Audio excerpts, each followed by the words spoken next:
Turca. Svoje áno povedala Martinovi, ktorý však pred obradom ledva stál na nohách. Vypil totiž viac alkoholu, ako bolo potrebné. Navyše stratil obrúčky.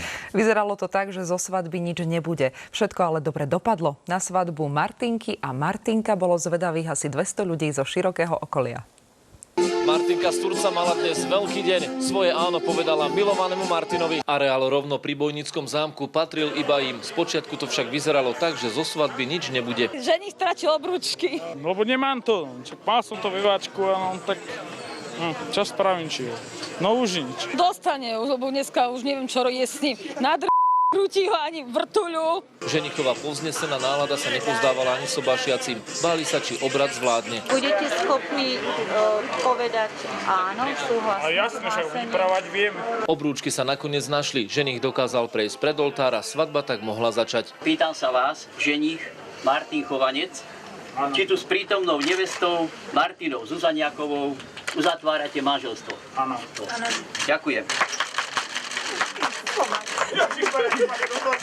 Na novomanželov bolo zvedavých množstvo ľudí. Nech si vážia to, čo majú. Aby mali viacej šťastia, lebo rozumu majú málo. Pár minút po sobáši dala Martinka jasne najavo, kto bude hlavou rodiny. Martin, stoj poriadne. Na čo chytáš? Keď nebude Martin poslúchať, čaká ho trest. Bude týždeň bez sexu. Onedlho by sa malo narodiť ich spoločné dieťa. Či to bude chlapec alebo dievčatko, prezradiť nechceli. To je prekvapenie, čo to bude, či samec, či samica.